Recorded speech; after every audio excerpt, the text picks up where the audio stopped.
Olá, Glauco, bom dia. Bom dia a quem está acompanhando o Jornal Brasil Atual pela Rádio Brasil Atual e pela TVT. A gente vai falar aqui sobre o uso de agrotóxicos. O Ceará é o único estado brasileiro que possui legislação que proíbe a pulverização aérea de agrotóxicos. O Supremo Tribunal Federal iniciou no final do ano passado o julgamento de uma ação direta de inconstitucionalidade, a ADIM, impetrada pela Confederação Nacional da Agricultura, que pede que essa lei seja considerada inconstitucional. Vamos falar sobre esse assunto neste momento com o nosso convidado, Renato Roseno, ele que é advogado, deputado estadual pelo PSOL do Ceará, autor do projeto que deu origem à lei contra a pulverização aérea no estado e presidente da Comissão de Direitos Humanos na Assembleia Legislativa do Ceará. Olá, Renato, prazer em recebê-lo. Bom dia. Bom dia, Marilu, bom dia, Glauco, bom dia aos amigos e amigas, companheiros e companheiras da Rádio Brasil Atual. Prazer estar aqui com você hoje.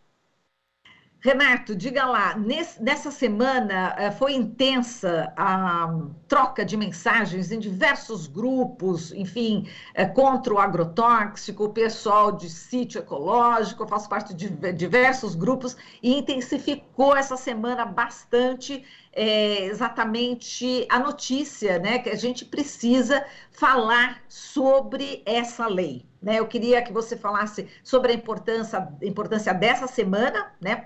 Por que esses grupos estão bastante mobilizados, e lembrando que a Lei 16.820 de 2019, que proíbe o despejo de agrotóxicos por aviões em território cearense, é conhecida como a Lei Zé Maria do Tomé. O Zé Maria do Tomé foi assassinado justamente por causa da luta contra o uso de agrotóxicos, e a gente está aqui justamente com a pessoa, com o político, né, que fez valer, enfim, que a partir da luta desse deputado que a gente vai falar agora, foi possível fazer essa lei. Conta pra gente agora, Renato, em relação a essa semana e a importância também de se lutar aí por essa lei.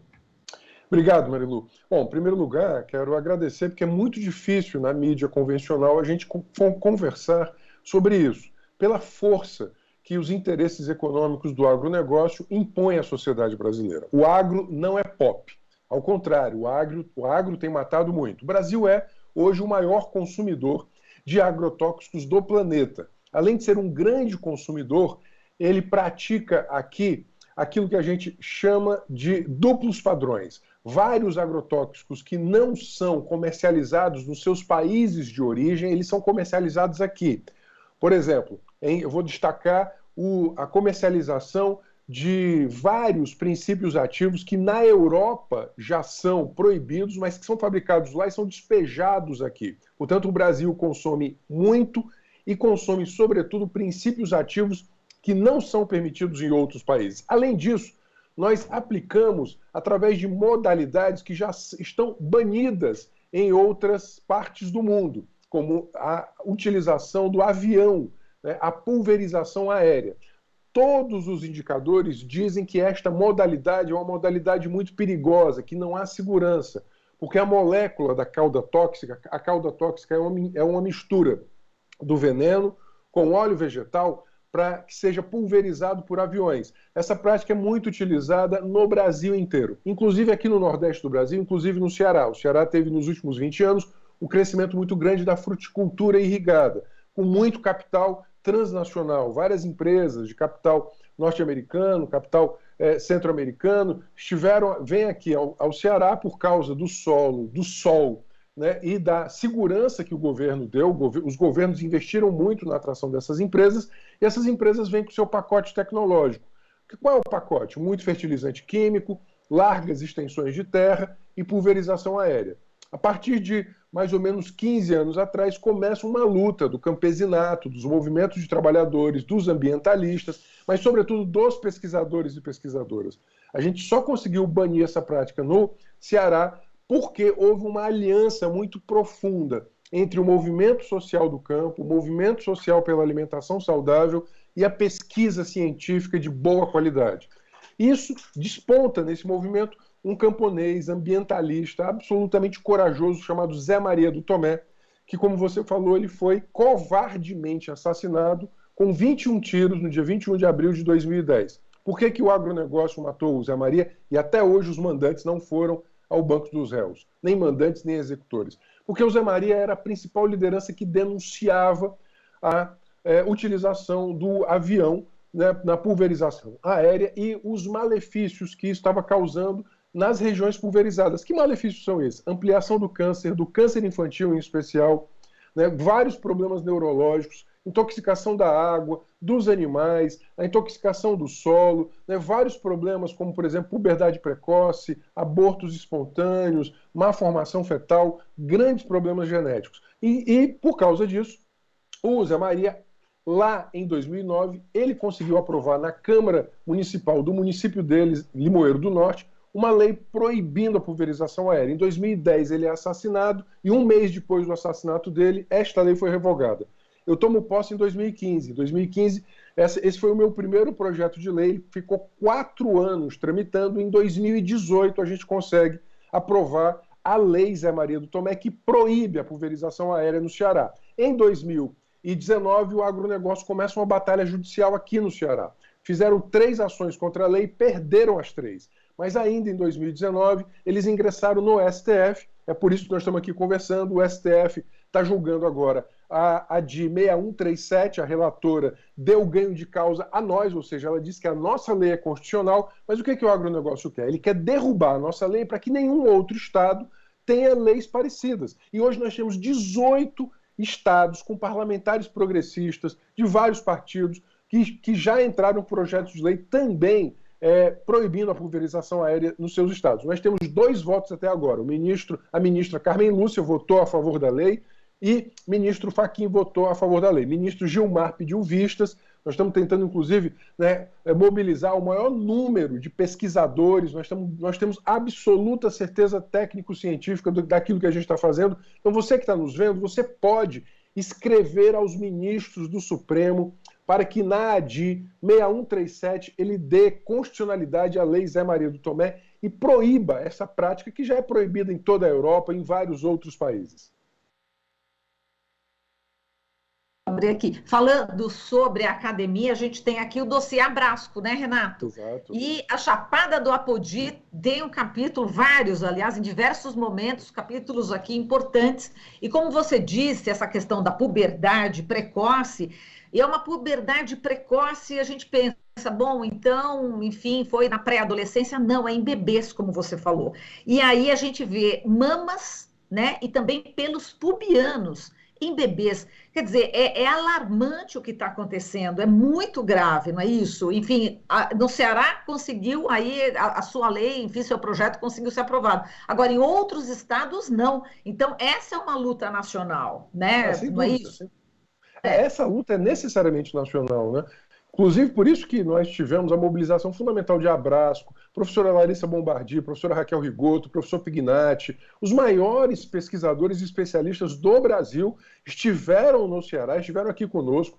Nós fizemos diversas audiências públicas, o agronegócio tentou barrar isso, não conseguiu. Eles diziam, tão interessante, né, Maria? Eles diziam, essa lei é ideológica. Não, ideológico é o argumento de vocês. A melhor técnica sustenta que o nosso projeto é correto, de que esta modalidade de aplicação de agrotóxico, ela é insegura, ela causa danos à saúde, em especial da saúde infantil. Agora, a pulverização aérea se transformou também, né, Renato, numa arma, não é isso? A gente tem casos, por exemplo, contra indígenas no Mato Grosso do Sul, onde a pulverização aérea matou indígenas também. E em outros estados, em vários estados, isso está ocorrendo. Isso também é um outro ponto também importante a ser debatido, né? A pulverização aérea como arma, né, Renato? Sem dúvida, porque veja, Maranhão, Rio Grande do Sul, Pará, Mato Grosso do Sul, você teve pulverização sobre comunidades que estavam resistindo ao agronegócio. No Mato Grosso, por exemplo, você tem já registro, inclusive, de pulverização sobre escola de Fundamental 1, que é algo terrível. Aqui do lado, no Maranhão, você teve também registro de pulverização intencional sobre comunidades. Eu já estive reunido, né, aqui eu quero destacar a campanha nacional contra os agrotóxicos, liderada pelo MST, a CONTAG, né, o núcleo agrário, né, do Congresso Nacional, dos parlamentares progressistas, né, em defesa da reforma agrária e da agroecologia. Ou seja, você tem muita gente, né, você tem movimento social no campo, você tem movimento pela alimentação saudável. Eu queria destacar também aqui o papel muito importante de quem luta pela alimentação saudável, essa aliança entre campo e cidade e pesquisa. E denunciar o seguinte, que o agro, repito, ele não é pop, ele é hoje um setor econômico muito poderoso, com muito poder político. O atual governo, ele fez uma liberação indiscriminada, né, de agrotóxicos. Só nos 3 primeiros anos do governo Bolsonaro já foram mais de 1.500 agrotóxicos novos liberados, 1/3 destes banidos. Uma luta grande da gente, Marilu, também é o banimento dos banidos. A necessidade de que aquilo que já foi banido, por exemplo, os neonicotinoides, que já foram banidos na França, em toda a União Europeia, eles possam também ser banidos aqui. Mas essa é uma outra luta que a gente tem que ter. A questão central é como é que a gente garante essa conquista nesse momento. Por isso eu faço esse apelo a quem está nos escutando: escreva para os ministros do STF, escreva nas suas redes sociais. É muito importante a mobilização da sociedade em defesa da alimentação saudável e, ao mesmo tempo, que a gente faça a transição agroecológica, a transição para um modelo de alimentação saudável, desde a sua produção até o seu consumo. Repito, a pandemia, ela tem que ter aqui nos ensinado, nessa tragédia toda, alguma coisa. O que ela nos ensinou, sobretudo, é que o atual modo de produção de alimento, ele está causando uma grande doença em todo o planeta. Exato. Agora, Renato, a professora Larissa Mias Bombardi, que sempre está aqui no nosso jornal, aqui no Jornal Brasil Atual, ela lançou o Atlas Geografia e do Uso de Agrotóxicos e Conexões com a União Europeia aqui no nosso jornal. Fizemos aqui o Atlas radiofônico junto com ela, e ela faz esse alerta que você acabou de falar, quer dizer, é proibido lá, mas aqui na América do Sul, por exemplo, pode entrar alguns princípios ativos, né, de alguns agrotóxicos. Essa luta é importante. Agora, em relação ao agronegócio, Renato, representantes desse setor alegam aí a perda de produtividade, redução de áreas cultivadas, né, pelas frutas. Agora, dados do IBGE já contestam isso, né? Quer dizer, a produção, inclusive, tem aumentado mesmo sem a pulverização aérea, né? O Ceará é o maior exemplo, né? Eles fizeram um verdadeiro pânico, um pânico econômico, dizendo que eu iria acabar com 2.000 empregos. Isso não é verdade, até porque não há 2.000 empregos no proletariado rural, nas grandes empresas. Inclusive, esse é um problema do modelo. O modelo deles utiliza um pacote tecnológico com muita automação que destrói, inclusive, postos de trabalho, destrói trabalho. Bom, primeiro que não houve queda da produção. Se você pega os dados do Ceará, 19 e 20, houve aumento da produção e exportação de frutas. Hoje o Ceará desponta como um dos maiores exportadores de fruta para a América do Norte e o mercado europeu. A questão exatamente reside sobre isso, né? Eles queriam aplicar veneno com avião porque para eles era mais lucrativo. A questão é, o que nós vamos ter como sociedade? Nós vamos querer ter um punhado de corporações lucrando mais e a vida das nossas crianças em risco? Ou nós vamos ter um modelo de produção de alimento que respeite a água, a terra, a natureza e a saúde das populações humanas? Essa é uma escolha que a sociedade tem que fazer. Eu faço a escolha pela segunda opção, da transição agroecológica. É possível produzir alimento sem agredir o meio ambiente e a saúde humana. Agora, para isso é necessário enfrentar, né, os grandes interesses do capital do agronegócio. Eu repito, ele é um setor hoje que ele é responsável por uma parte importante do PIB brasileiro, tem muito peso político e agora está aproveitando, inclusive, a oportunidade de um governo federal alinhado a eles para passar o seu pacote do veneno, a desregulamentação, a ausência de licenciamentos mais rigorosos. O Brasil, portanto, você já disse, ele já utiliza princípios ativos que não são mais utilizados no resto do mundo, já são banidos. Ele utiliza limites, a professora Larissa nos ensina muito isso, ele utiliza limites que são muito maiores do que os limites que são praticados, por exemplo, na União Europeia. Glifosato, por exemplo, aqui os limites para a aplicação de glifosato em algumas culturas chega a ser 500 vezes superior.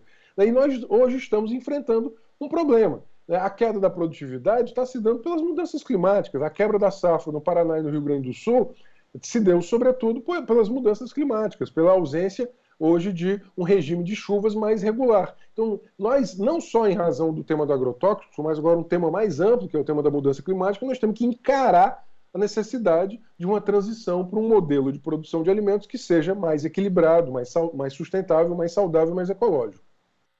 Exatamente. Só lembrando mais um dado, né, da professora Larissa Mies Bombardi, imagina, o glifosato na água que a gente consome é 5.000 vezes o limite permitido aqui no Brasil, né, 5.000 vezes mais do que na União Europeia. É um escândalo total.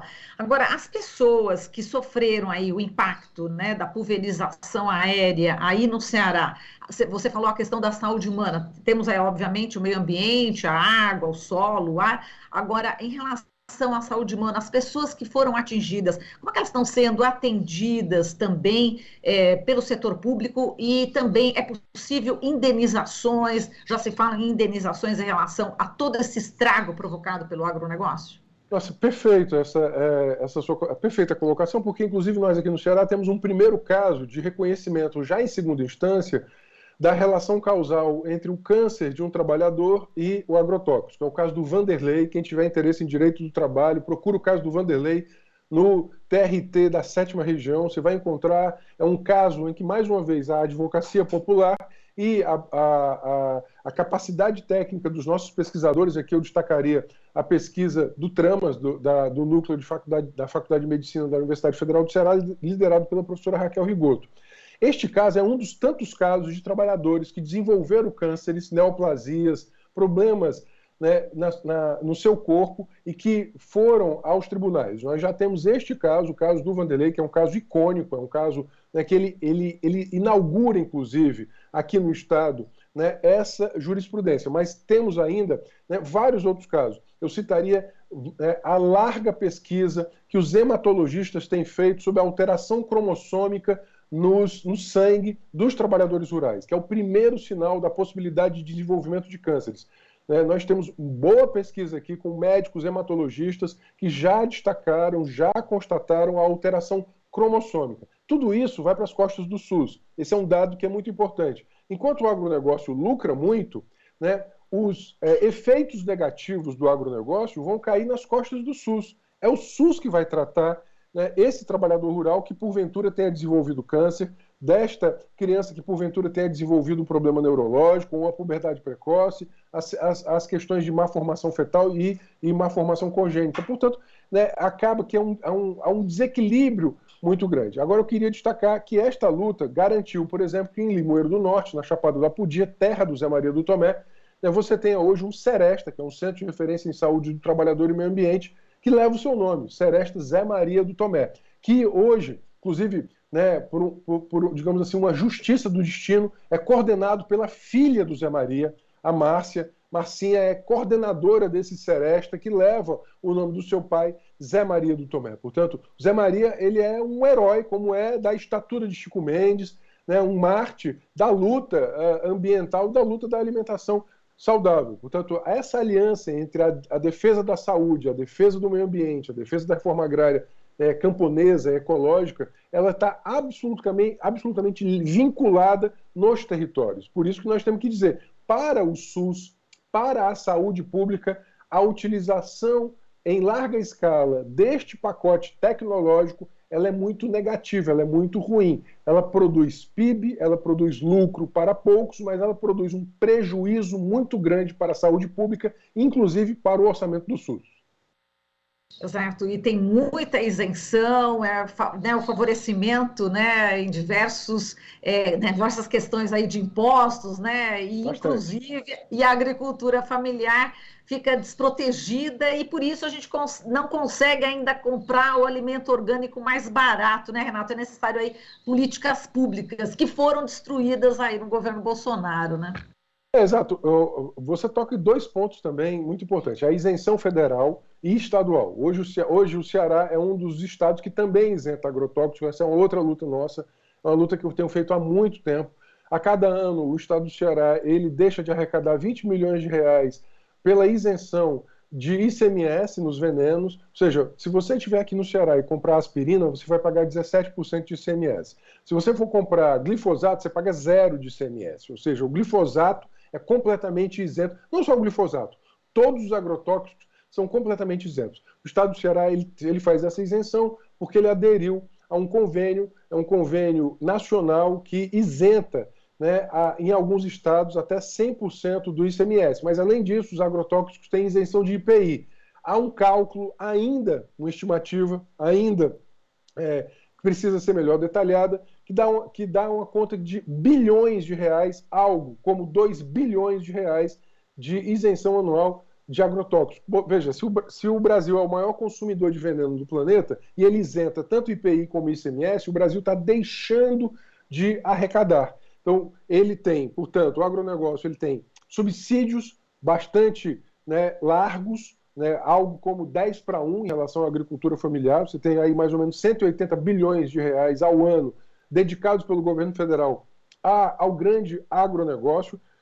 Além de subsídios, você tem isenção fiscal, tanto em nível federal como em nível estadual, segurança hídrica, segurança de transporte, segurança logística, ou seja, você tem todo um pacote, né, fiscal e orçamentário para o agronegócio, só que quem alimenta o brasileiro é a agricultura familiar. Você que está me escutando hoje, bom, você vai comer hoje feijão com arroz. É bastante provável que você coma feijão com arroz produzido pela agricultura familiar e não pelo grande agronegócio.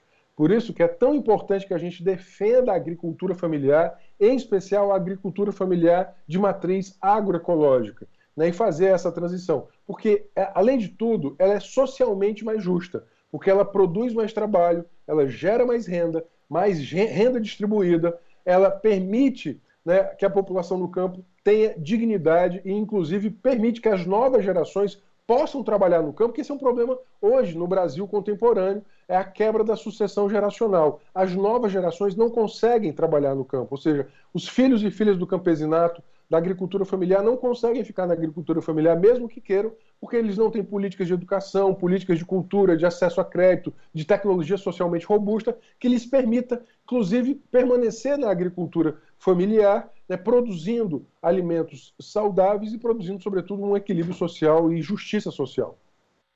Muito bem, a gente vai ficar de olho aí no Supremo Tribunal Federal, né, em relação a esse julgamento da ação direta de inconstitucionalidade impetrada pela Confederação Nacional de Agricultura, que está pedindo que essa lei, né, exatamente, que proíbe a pulverização aérea no Ceará, seja considerada inconstitucional, uma luta do nosso entrevistado aqui, o Renato Roseno. Renato, muitíssimo obrigada pela sua participação, a gente espera contar com você mais vezes, e a partir da sua entrevista já anotei aqui diversas pautas, viu?